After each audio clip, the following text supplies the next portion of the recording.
BWOne here from BWOne.com, and it's time to do a battle between the DROID X2 and the DROID Incredible 2. Which one of these 3G sequels is the better buy? Let's start the battle and find out. Let's start out this versus with the physical differences between the two phones. First thing you notice here is definitely the screen size. The DROID Incredible 2 has a 4-inch display that's Super LCD, with the Motorola DROID X2 having a 4.3-inch display that is QHD resolution. So that's a core difference here. You'll see the difference in the screen sharpness. I think they're both pretty good. It's really kind of hard pressed to choose either one. This is brighter than this one, I would say, in terms of sort of brightness. And sort of in terms of also seeing it sort of in daylight, I would say that the QHD display will do a better job than the Super LCD display over here. We take a look at the software, you'll see the differences there as well too. And as far as front-facing cameras are concerned, this has a 1.3 megapixel front-facing camera. This does not include one, which is pretty strange these days for a lot of phones, especially mid-high to high-end phones that don't have a front-facing camera. Physical buttons, as you can see here, this really doesn't have too many physical buttons really. The power button here on the top and the volume button right here on the side. But this has touch-sensitive buttons right here.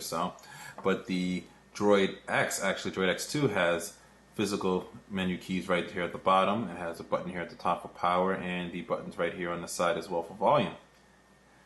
And in terms of ports, you can see this has micro USB, so it has one port, and this has micro USB and also an HDMI port as well too. So if you get the adapter, you can plug it into your TV. Both have 8 megapixel cameras. Camera qualities, they're virtually about the same. The HTC might be a little bit better, but not by much. Not something you're really going to notice too greatly.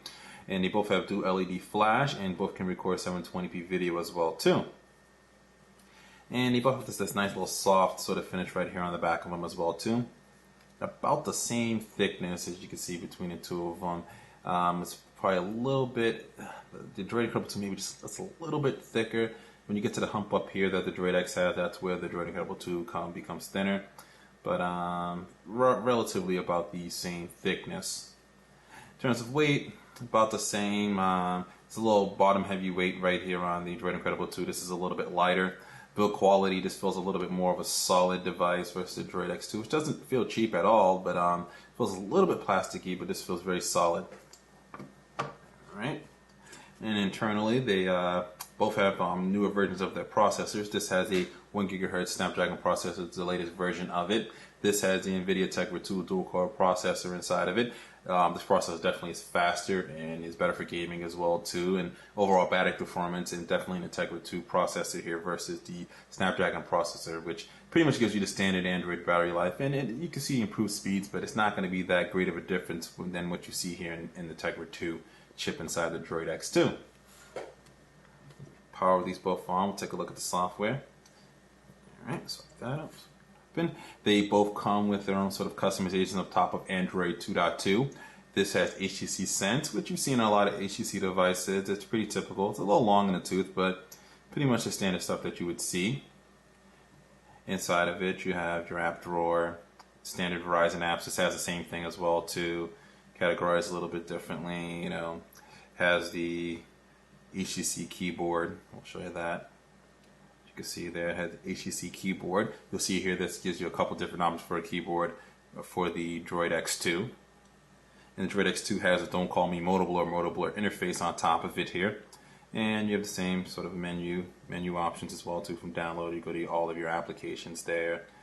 They both have different ways of using their notification section. This puts pretty much your recently opened applications right here at the top. This really doesn't do much with it, but if you do have different notifications, you don't want to see one over another, you still want some, like 4 of them are up there, and you want to get rid of one and keep the other 3, there'll be a little minus sign next to it. You can get rid of just that one if you want to. Alright, swipe all these back up here.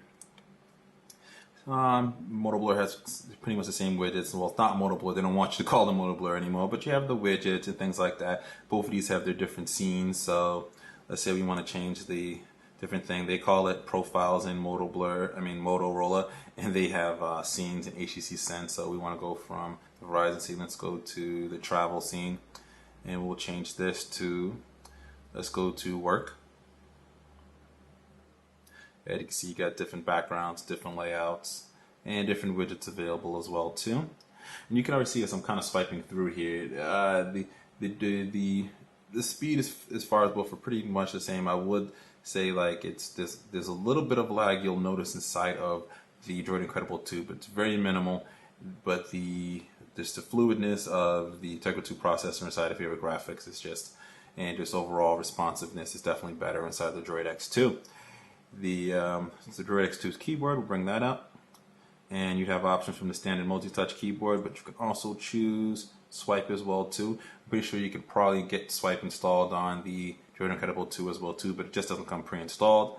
You can see here it's pre-installed right on here, so you can use swipe, and I don't even know what I top shots, I guess. I just swiped around there. So that's pretty much it for that as far as keyboards are concerned. Differences are they're both 3G, but one is 3G World. This has world capabilities. This does not particularly have that. And you have to think with the DROID X, one having Android 2.3 Gingerbread recently, that this is going to get upgraded to that as well too at some point. I'm not sure with this. And also with HTC Sense being updated to the Sense UI on the Sensation and Evo 3D, will that come down to this? I'm not quite sure. But you have to imagine there's a better chance for modal blur. I mean, the Android 2.3 Gingerbread ending up on here. In terms of interfaces, the don't call it modal blur interfacing, though I keep calling it modal blur interface, has sort of a kind of skins over on top of Android without overtaking it so much. It improves it in areas that the stock version of Android doesn't have.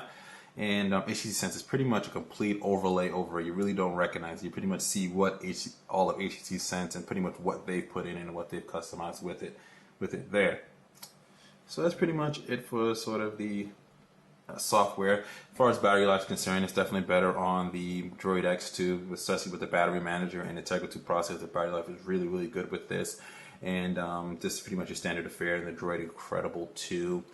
And as far as call quality, they're roughly about the same. I think the speaker is a little bit low inside the Incredible 2 versus the Motorola. I think the speaker is just a little bit better inside this one here.